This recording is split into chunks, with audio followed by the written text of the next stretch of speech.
देवताओं को राम जी ने बुलाया। किसको बुलाया? और कहा यदि इसी तरह हाथ पे हाथ रखकर आप बैठे रहेंगे तो कल प्रातः काल में युवराज बन जाऊंगा, फिर हो गया आपका काम। देवता कहने प्रभु कृपा करिए, कृपा करिए। राम जी बोले हम का कृपा करें, आप लोग रात्रि में ऐसा कुछ करिए कि मैं प्रातः काल अयोध्या छोड़ के वन में जाऊं। यदि रात्रि में कुछ नहीं हुआ और मैं युवराज बन गया तो हो गया आप लोगों का काम पूरा। अब देवता घबरा गए, अब क्या करें, एक ही रात का अवसर है, अब क्या किया जाए। देवता सीधे पहुंचे मां सरस्वती के पास। इधर रात्रि में पूरी अयोध्या दुल्हन की भांति सजा दी गई। अयोध्या जितना सजाया जा रहा है देवताओं को उतनी जलन हो रही है, पीड़ा हो रही है। देवता जाकर सरस्वती मैया से बोले कि आप जाइए और जाकर अयोध्या में विघ्न करिए जिससे राम जी सवेरे वन में चले जाएं। सरस्वती मैया बिगड़ गई, बोली इतने ऊंचे आसन पर आप लोग बैठे हैं, ऊंच निवास और नीच करतूती, देख ही न जाई पराई विभूति, दूसरे का सुख बर्दाश्त नहीं हो रहा है। जिस प्रकार चोर को चांदनी रात अच्छी नहीं लगती ना, उसी प्रकार देवताओं को अयोध्या का श्रृंगार अच्छा नहीं लग रहा है। देवताओं ने कहा मां सरस्वती से कि हम नहीं, ये राम जी की इच्छा है। मन मानकर मैया सरस्वती आई, घूमती रही घंटों, किसकी मति पलटी जाए कोई नहीं मिला। उदास होकर लौट रही थी वापस, तब तक एक के ऊपर दृष्टि चली गई उनकी, और वो जानते हो कौन थी? नाम मंथरा मंदमती चेरी गई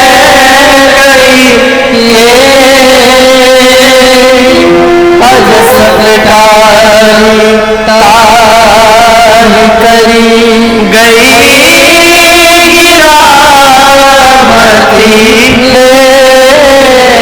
मंथरा मंथरा दिखाई पड़ी। मंथरा समझ गई मां सरस्वती कि इसकी मति पलटी जा सकती है। क्यों जानते हैं क्यों? मंथरा ने श्रृंगार देखा अवध का, सोचने लगी दिवाली तो है नहीं, ये अचानक श्रृंगार क्यों प्रारंभ हो गया। जाकर पूछा किसी से, उसने कहा किस दुनिया में रहती हो, तुमको पता नहीं कल प्रातः काल महाराज राम को युवराज बनाने वाले हैं। ये सुनते कांप गई मंथरा, चेहरा उतर गया। सरस्वती जी की दृष्टि गई कि पूरी अयोध्या नाच रही है और ये उदास खड़ी है, इसका अर्थ है इसको राम जी का अभिषेक भा नहीं रहा है, ये राम विरोधी है, इसकी मति पलटी जा सकती है। और सरस्वती जी पलट के चली गई।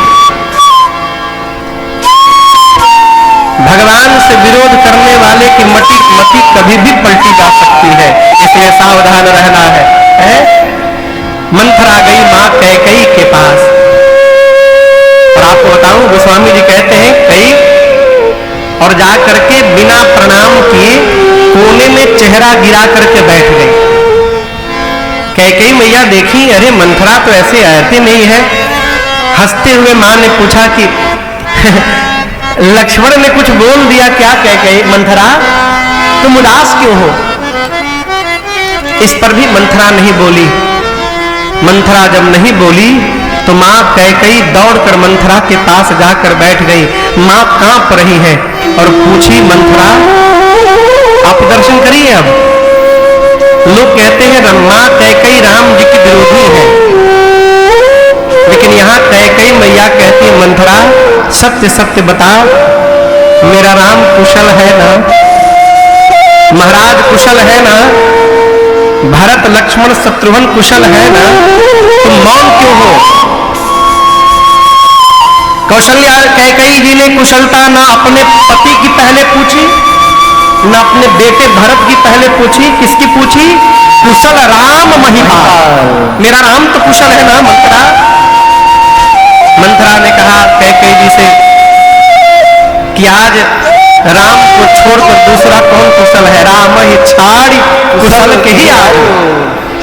आपको तो पता नहीं रहता, आप दिन रात सोती रहती हैं, आपको कुछ पता है? कल महाराज राम को युवराज बनाने वाले हैं, आप महाराज के कपट को देख नहीं पा रहे हैं। जैसे मंथरा ने विषय में मां कैकेयी ने मारा, एक चाटा खींच, एक चाटा मारा उसके गाल पर, गिर गई नीचे।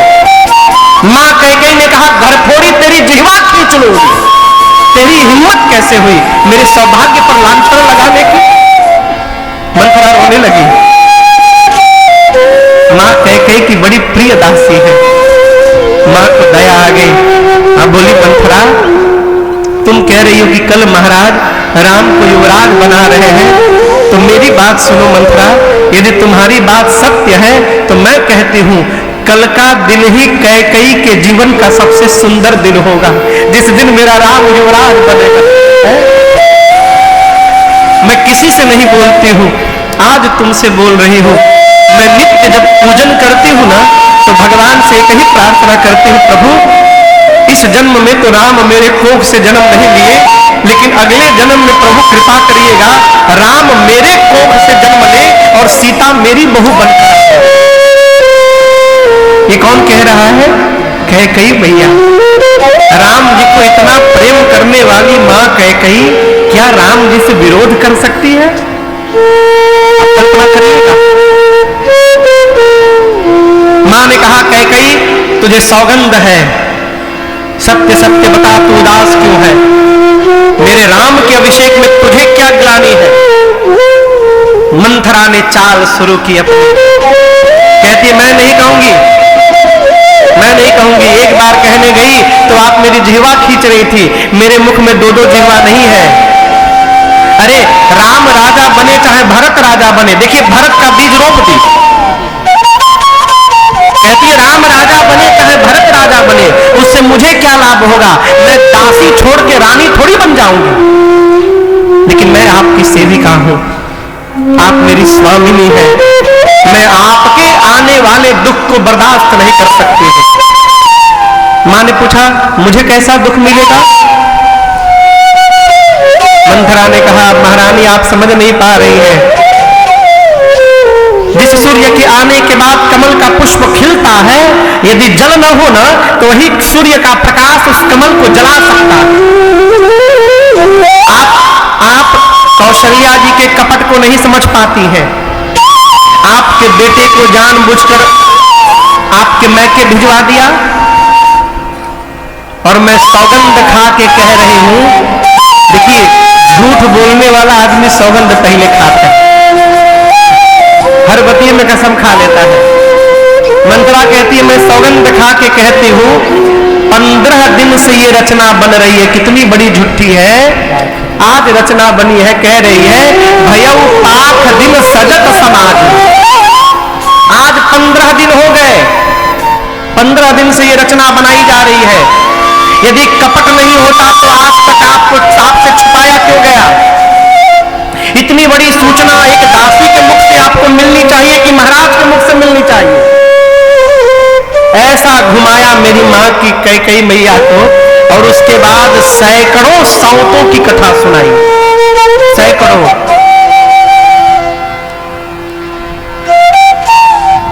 कैकेयी मैया सब समझ रही है, लेकिन मां भी ऐसा ही अवसर ढूंढ रही थी। आपको बताऊं एक बात, बचपन में राम लक्ष्मण भरत शत्रुघ्न जी एक मां कैकेयी के ही आंगन में रहते थे, वहीं पर खेलते थे। हर माताओं का अलग अलग महल था, तो कैकेयी मैया के महल में चारों भैया खेल रहे थे, और खेलते खेलते एक दिन राम जी जाकर पीछे से मां की आंख को बंद कर लिए ऐसे। अब पूछे, बताओ कौन हूं? मां ने कहा कि ये लग रहा है कि मेरा लक्ष्मण है। राम जी हाथ हटाकर बोले, मां मैं राम हूं। ये बचपन की बात है, जब छोटे थे चारों भैया। मां कैकेयी ने राम जी को गोद में बिठा लिया, कहा मेरे लल्ला ने मुझे हरा दिया है, बताओ राम क्या चाहिए तुमको? राम जी बोले, मां मुझे जो चाहिए ना, वो ब्रह्मांड में मेरी मां कैकेयी को छोड़कर दूसरा कोई दे भी नहीं सकता है। आप ही दे सकती है मां, मैं जो मांगूंगा आप मुझे दोगी? कैकेयी मैया बोली, राम प्राण मांग कर देख लो एक बार, मैं प्राण निकाल कर तुमको दे दूंगी अपने। राम जी बोले, प्राण लेने नहीं आया हूं, प्राण मांग तो मेरी मां मर जाएगी। लेकिन मां, मैं जो मांगने वाला हूं ना, उसमें मरोगी तो नहीं, लेकिन मरे जैसी हो जाओगी तुम। कोई तुम्हारी ओर देखेगा भी नहीं, कोई तुमसे बात नहीं करेगा। भरत जीवन भर आपको मां नहीं बोलेगा, मां कब। लोग आपको भला बुरा कहेंगे, आप सबकी नजरों से उतर जाओगी, गिर जाओगी। कैकेयी मैया बोली, सबकी नजर से गिर जाऊंगी, क्या तुम्हारी नजर से भी गिर जाऊंगी राम? राम जी बोले, मां मेरी नजर में तो मेरी मां सदैव महान बनी रहेगी, राम की नजर से आप नहीं गिर सकते। तो कैकेयी जी ने कहा, फिर जगत की नजर की परवाह किसको है? यदि आपकी नजर से नहीं गिरूंगी तो जगत की नजर की मुझे चिंता नहीं है राम, मैं वचन देती हूं जो आप कहिएगा मैं करूंगी। तब राम जी ने कहा था, मां पिताजी मुझे जब राजा बनाने की रचना करे तो किसी भी प्रकार मुझे वन की ओर भेज देना। मां कैकेयी समझ गई कि समय आ गया है राम का कार्य पूर्ण करने का। जानबूझकर मां कैकेयी की मंथरा की बातों में आ गई। बोली, ठीक कहती हो मंथरा, कई दिनों से मुझे भी रात में बुरे बुरे स्वप्न आते हैं। अब मंथरा कहती, यदि राम राजा बन गए तो आपको कौशल्या की दासी बनना पड़ेगा, भरत को राम का दास बनना पड़ेगा। कैकेयी मैया बोली, मैं अपने बेटे को लेकर अपने मैके चली जाऊंगी, किसी की दासी नहीं बनूंगी। मंथरा बोली, मैके जाए आपके शत्रु, मैंने ज्योतिषियों से दिखवाया है भरत की कुंडली, ज्योतिषी ने 3 रेखा खींच कर कहा है राजा भरत ही बनेंगे, आप चिंता न करो। कैकेयी मैया बोली, फिर मैं क्या करूं? मंथरा ने कहा कि कोप भवन में चले जाओ और महाराज से वरदान मांग लो, राम के लिए वनवास मांग लो, अपने भरत के लिए राज सत्ता। लेकिन ध्यान रहे, जब तक महाराज राम की सौगंध न ले ले तब तक मुख न खोलना, क्योंकि राम की सौगंध ले लेंगे फिर महाराज मुकर नहीं सकते। इतना सिखाई मां कैकेयी जाकर कोप भवन में बैठ गई। रात्रि में महाराज पूरी व्यवस्था सुदृढ़ कराकर सोचे कि जाकर कैकेयी को अपने मुख से यह संदेशा सुनाऊंगा। जैसे गए महल में और महाराज सुने कि कैकेयी कोप भवन में बैठी है, महाराज का शरीर कांपने लगा। कोप भवन सुनी सकुचेऊ राव, गए जाकर देखे मां कैकेयी नीचे बैठी थी। महाराज मनाने लगे, समझाने लगे, क्या हुआ, किसने तुम्हारा क्या बिगाड़ दिया, बताओ, उसको समाप्त कर दूंगा। मां कुछ बोले ही नहीं। महाराज सोचे कि राम को प्रेम करती है, यदि बोलूंगा कि कल राम का अभिषेक है तो प्रसन्न हो जाएगी। महाराज ने कहा, कैकेयी उठो, श्रृंगार धारण करो, तुम्हारी मनोकामना पूरी होने जा रही है। कल मैं प्रातःकाल राम को युवराज बना रहा हूं, मैं बहुत प्रसन्न हूं, मानो क्या वरदान चाहिए तुमको। कैकेयी मैया बोली, मांगो मांगो करते हैं, मेरे 2 वरदान आज तक आपके पास बाकी है, आज तक आपने दिया नहीं, क्या मांगो मांगो करते हैं। महाराज ने कहा, 2 क्या 4 मांगो।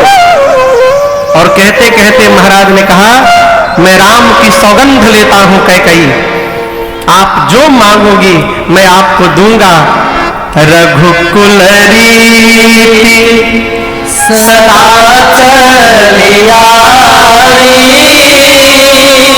प्राण जाई बड़ो वचन न जाई। जैसे महाराज ने श्री रघुनाथ जी की सौगंध ली, कैकेयी मैया उठ करके बैठी और बोली, महाराज मैं आपसे पहला वरदान मांग रही हूं, पहला वर। महाराज बोले, मांगो, शीघ्र मांगो। मां कहती है, सुनहु प्राण प्रिय भावत जी का, हे प्राण प्रियतम, मेरे हृदय का जो भा रहा है, पहला वरदान मांग रही हूं, देहु एक बर भारत का। मां ने कहा, राम के स्थान पर आप मेरे पुत्र भरत का राज तिलक करेंगे। चक्रवर्ती जी सुने तो कांप गए, पूरा शरीर स्तब्ध हो गए, मस्तिष्क शून्य में प्रवेश कर गया। अब महाराज का शरीर कांपने लगा कि पहला यदि ऐसा मांग लिया है तो दूसरा क्या मांगेंगे। और आप दर्शन करिए, दूसरा वरदान मांगते समय मां का शरीर भी कांप रहा है।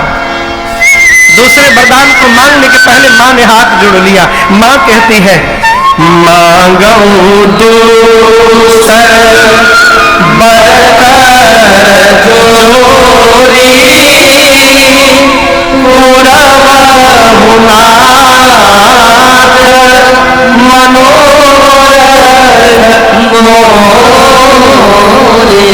मैं हाथ जोड़कर दूसरा वरदान मांगती हूँ, मेरी मनोरथ को पूर्ण करिए। महाराज बोले, अब बचा क्या मांगने को। कैकेयी मैया बोली, सुन लीजिए। मां कहती है, तापस वेश, तपस्वी का वेश बनाकर, विशेष उदासीन व्रत का संकल्प लेकर।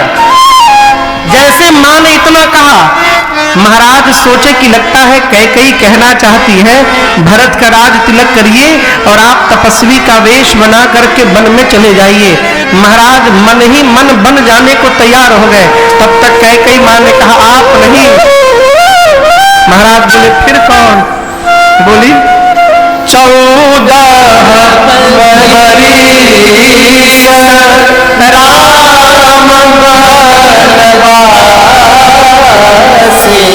14 वर्ष के लिए राम को वन में भेज दीजिए। हाथी जब बूढ़ा हो जाए, हाथी बूढ़ा हो जाए और उसके शरीर में जब बल नहीं रहता, और उस समय हाथी के सामने आकर युवान सिंह जब दहाड़ मारता है, उस समय उस हाथी की जो मनोदशा होती है, उसी दशा में महाराज प्रवेश कर गए। महाराज खड़े खड़े गिर पड़े धरती पर, अपने हाथ से अपना केस पकड़कर नोचने लगे। कहने लगे, कैकेयी आपने अवध में विपत्ति के बीज का रोपण कर दिया है। मैं भगवान शिव की सौगंध लेकर कहता हूं, कैकेयी भरत और राम मेरे दोनों नेत्र हैं। मुझे कोई आपत्ति नहीं है कि राम के स्थान पर भरत राजा बन जाए। मैं तुरंत भरत को बुलाता हूं, तुम्हारे सामने अभिषेक कर दूंगा, मुझे कोई आपत्ति नहीं है। आपत्ति तो केवल एक बात से है, बरदूसर असमंजस मांगा। कैकेयी, जल से निकलने के बाद मछली जीवित रह सकती है, लेकिन राम के चले जाने के बाद मैं जीवित नहीं रह पाऊंगा, इसलिए दूसरे वचन को बदल लो। मां ने कहा, देना है कि नहीं देना है कह दीजिए। और आप कह रहे हैं राम के जाने के बाद आप मर जाएंगे, तो मेरी सुनिए, अब मरना तय है। अब तय है महाराज, राम बन जाएंगे, आप मरेंगे, मुझे कलंक लगेगा। और यदि राम कल प्रातः काल तक बन नहीं गया तो आगे सुनिए, मैं मरूंगी। हो तप्रात मुनिवेश धरी, जौन राम बन जाए, मोर मरण राउर अजस नृप समुद्री बनवास। यदि राम बन गए, आप मरेंगे, मुझे कलंक लगेगा। राम नहीं गए, मैं मरूंगी, आपको कलंक लगेगा। अब मरना तो तय है। एक बात कहूं, यदि मुझे कलंक लगेगा तो मैं घर के भीतर जीवित रह जाऊंगी, लेकिन यदि आपको कलंक लग गया तो कलंकी मुख लेके समाज में कैसे रह पाएंगे आप। महाराज समझ गए कि कैकेयी यह चाहती है कि मैं मर जाऊं, उसको कलंक लग जाए। पूरी रात महाराज उसी कोप भवन में पड़े रहे। दशा कैसी है, जैसे किसी पक्षी के दोनों पंख काट दिए जाए, उड़ना चाहे लेकिन उड़ ना पाए हैं। महाराज यही कहते रहे, हे सूर्य नारायण, आप कल उदित मत होइएगा, क्योंकि आप यदि उदित हो गए तो इस सूर्य वंश का सूर्यास्त हो जाएगा, राम अवध को छोड़ के चले जाएंगे। सवेरा हुआ, अयोध्या की प्रजा महल के बाहर भीड़ में जमा हो गई है।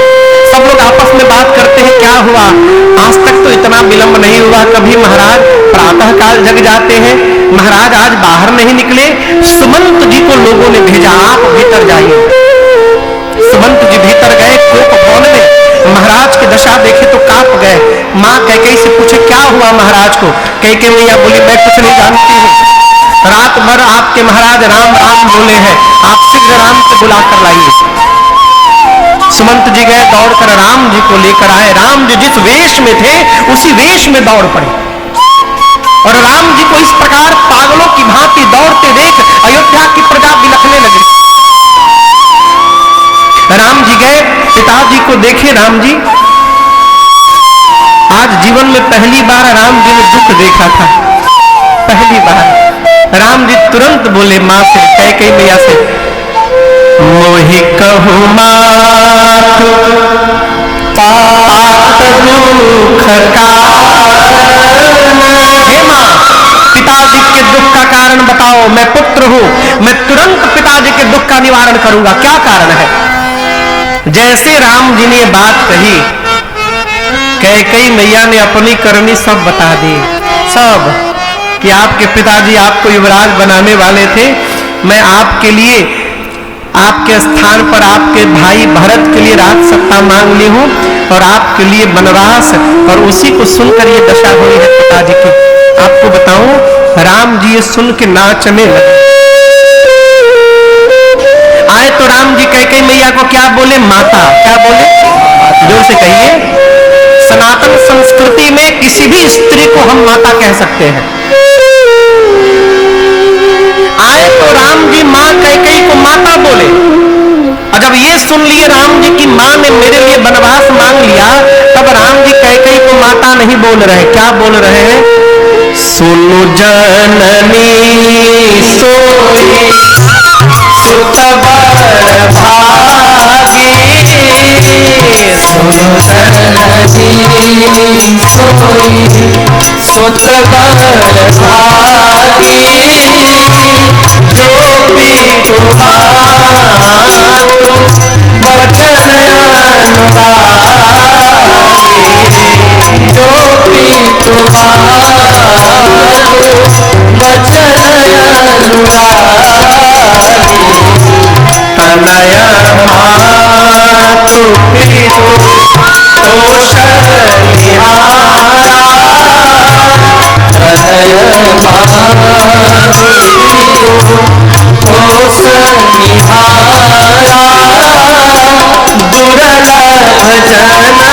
जननी सकल संसारा, दुर्लभ जननी सकल संसारा, दुर्लभ जननी सकल संसारा। राम जी क्या बोले कैकेयी मैया को, जननी बोले। और जननी उनको कहा जाता है जिनसे हमको जन्म मिला हो। राम की जननी कैकेयी नहीं है, राम की जननी कौशल्या है। लेकिन आज राम जी कहना चाहते हैं, मां कौशल्या ने तो केवल राम को जन्म दिया, परंतु उस राम को 14 वर्ष वन की ओर भेजकर आज आपने मर्यादा पुरुषोत्तम राम को जन्म दे दिया है, इसलिए आज से आप मेरी जननी है। राम जी कहते, मां वो जीवन में पुत्र बड़भागी है जो अपने माता पिता के वचन में प्रेम करे, चरण में प्रेम न करे। कहां प्रेम करे, वचन में। चरण में प्रेम करना बड़ा सरल है, सवेरे उठो पांव छू लो, रात को पांव छू लो, अब बात एक भी न मानो है। लेकिन वचन में प्रेम करने पर जो आज्ञा होगी उसका पालन करना पड़ेगा। राम जी कहते, मां जो पुत्र अपने व्यवहार से अपने माता पिता को संतुष्ट कर दे, वो पुत्र संसार में दुर्लभ है। आज विधाता सब प्रकार मेरे अनुकूल हो गए, मेरा छोटा भाई भरत राजा बन जाएगा। मां इतनी सी बात के लिए पिताजी को इतना कष्ट। राम जी ने पिताजी को दंडवत किया है, महाराज जैसे कान में राम शब्द पड़ा, महाराज मूर्छा से बाहर आए और राम जी को गले लगा लिए। राम जी ने पिताजी से कहा, पिताजी कुछ दिनों की तो बात है, 14 वर्ष निकलने में कितने समय लगेंगे, मैं यूं गया 14 वर्ष रहकर वन में आपके वचन को पूर्ण करके वापस आ जाऊंगा, आप चिंता ना करिए। राम जी प्रणाम करके तुरंत मां कौशल्या के पास गए।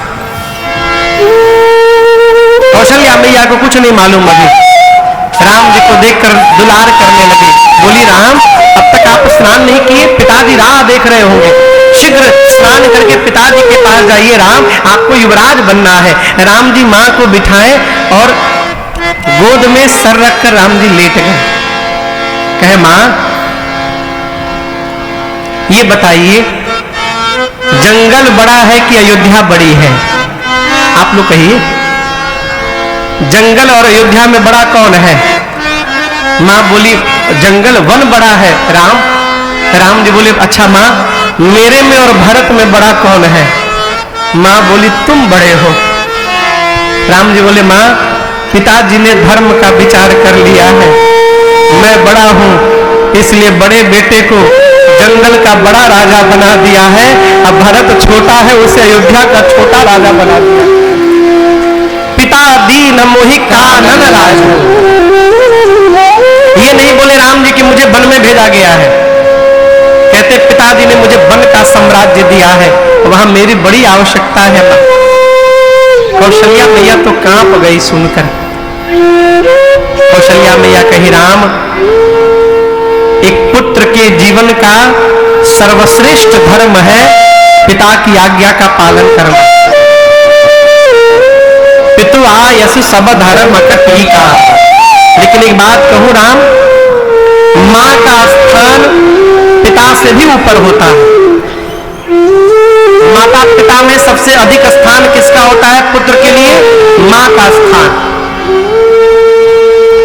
कौशल्या मैया कहती है राम यदि केवल तुम्हारे पिताजी ने तुमको बन जाने के लिए कहा है तो मैं तुम्हारी मां हूं, मैं कहती हूं मेरा राम बन नहीं जाएगा, तुम बन नहीं जाओगे। लेकिन राम यदि पिताजी के साथ साथ आपकी मां कैकेयी ने भी बन जाने के लिए कह दिया है तो मां की बात मानकर अवश्य बन चले जाना राम। मां की बात मानकर जाओगे तो वो बन ही तुम्हारे लिए अयोध्या जैसा बन जाएगा, तुरंत चले जाए। जो पितु मां कहे बन जा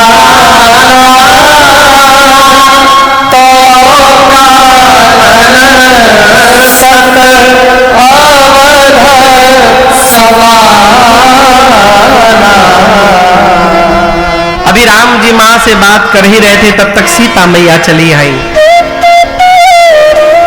अच्छा आपसे एक प्रश्न करें, जब आदमी बहुत दुख में होता है तो उसको किसकी याद आती है? कहिए कहिए किसकी याद आती है? मां की। दुख में केवल मां ही याद आती है। आप इसका मैं उदाहरण दे रहा हूं। आदमी दुनिया की सब भाषा बोले, अंग्रेजी बोले, इटालियन बोले, फ्रेंच बोले, जर्मन बोले, लेकिन जब आदमी रोता है ना तो अपनी मातृभाषा में रोता है। बंगाली अमेरिका में भी रहेगा, जब रोने लगेगा तो बंगाली में रोएगा। बिहारी दुनिया के किसी कोने में बैठ जाए, रोने लगेगा तो माई रे करेगा। है मातृभाषा मां, विपत्ति में केवल मां याद आती है। सीता मैया आई, राम जी को प्रणाम करके बैठ गई और गोस्वामी जी कहते अपने पांव के अंगूठे के नाखून से सीता मैया धरती खुरेचने लगी और मानो अपनी मां से बात करने लगी। कहती है मां प्रभु बन जाने वाले हैं, प्रभु के साथ मेरा भी जाना तय हो गया है, जाना मेरा तय हो गया है। मां क्या जाएगा ये तय नहीं हुआ, यदि प्रभु मुझे ले करके जाएंगे तो मैं जाऊंगी, छोड़ करके जाएंगे मेरा प्राण जाएगा। जाना तय है, अब ये देखना है क्या जाता है कि तन प्राण की केवल प्राण। राम जी समझाने लगे सीते बन बहुत भयानक है, आप कोमल है, सुकुमार है, आप बन के लायक नहीं है। मां ने कहा प्रभु मैं बन के लायक नहीं हूं, क्या आप बन के लायक हैं? आपके लिए तपस्या उचित है और मेरे लिए भोग उचित है। प्रभु एक स्त्री के साथ सारे संबंध हो, माता पिता सास ससुर भाई बहन बेटा बेटी सब हो, केवल पति यदि साथ में न हो तो सबका होना न होने के बराबर होता है।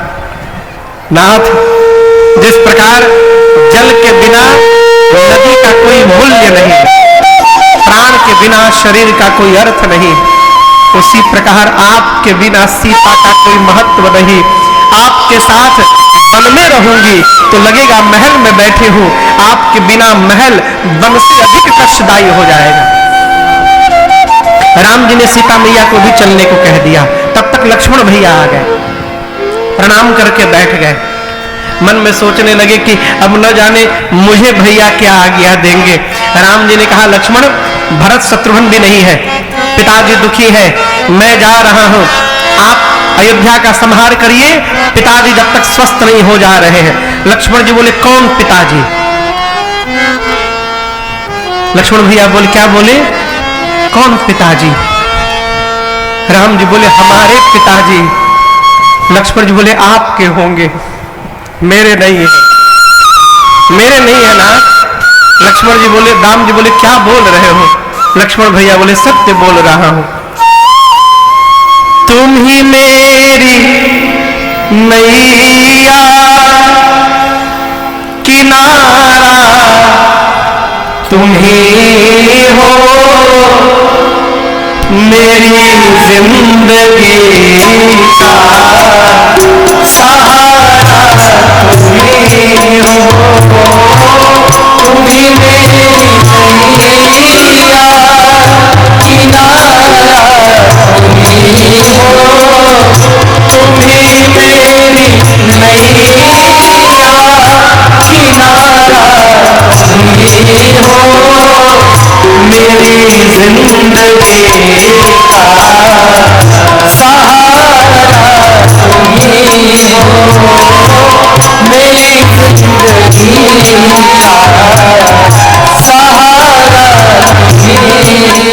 सहारा, तुम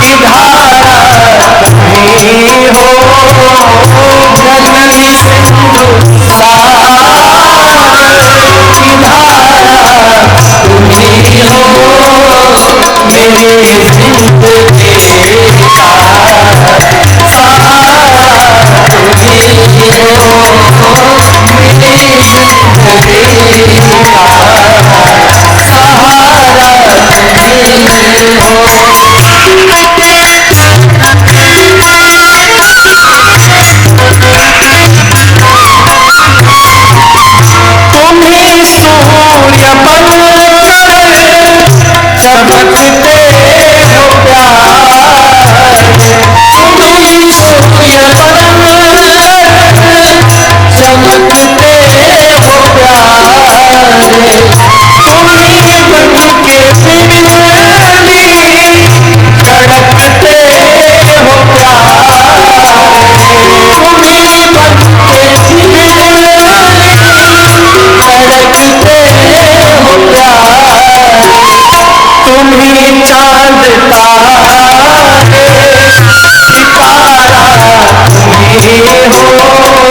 हो।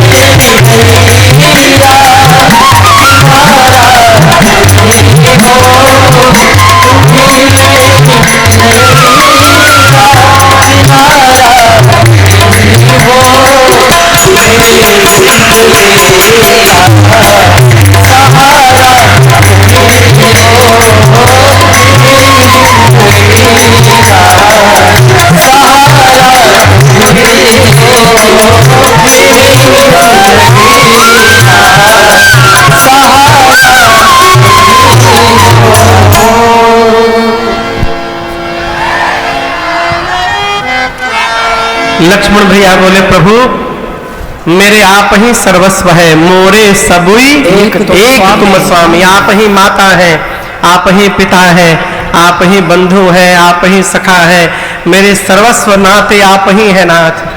राम जी ने अनुमति दे दी, चलिए आप भी। और प्रातः काल बलकल वस्त्र धारण करके सजबन साज समाज सब वनिता बंधु समेत बंधु मित्र गुर चरण प्रभु चले करी सबही अचेत। प्रातः काल बलकल वस्त्र धारण करके वनवासी स्वरूप बनाकर मैया और भैया के साथ पिताजी को प्रणाम करके राम जी गुरुदेव भगवान के आश्रम की ओर चल पड़े। दशरथ जी महाराज मूर्छित हो गए। राम जी जब गए तो जाकर गुरुदेव भगवान को दंडवत किया है। राम जी ने ब्राह्मणों को बुलाकर वर्षासन दिया है, याचकों को बुलाकर दान दिया है और बोले आप लोग अयोध्या वासियों से बोले आप लोग वही करिएगा जिससे मेरे पिताजी प्रसन्न रहे हैं। गौरी गणपति भगवान का स्मरण करके राम जी चल पड़े। पूरी अयोध्या की प्रजा राम जी के पीछे पागलों की भांति दौड़ रही है। इधर महाराज की मूर्छा गई। सुमंत जी को कहा तुरंत रथ लेकर जाइए, रथ पर बिठाकर 4 दिन वन दिखाइएगा और उसके बाद वापस ले आइएगा। और यदि राम लौट कर ना आवे सुमंत तो मेरी बहू सीता को लेकर के आइएगा। सुमंत जी रथ लेकर गए। पिताजी की आज्ञा सुनकर राम जी रथारूढ़ हुए हैं। पूरी प्रजा पीछे पीछे दौड़ रही है अवध की। पहले दिन तमसा नाम की नदी के तट पर विश्राम हुआ। अयोध्या की प्रजा बेहाल हो गई है। रात्रि में राम जी सोचने लगे यदि अवध की प्रजा इसी प्रकार मेरे साथ चलेगी तो मैं वचन का निर्वाह कैसे करूंगा। मध्य रात्रि में माया शक्ति को प्रेरित करके भगवान ने पूरी प्रजा को गहरी निद्रा में सुलवा दिया और सुमंत जी से कहा तात रथ के पहिए के चिन्ह को मिटा करके इसी समय यहां से चलिए। खोज मारी रथ हाकौता था।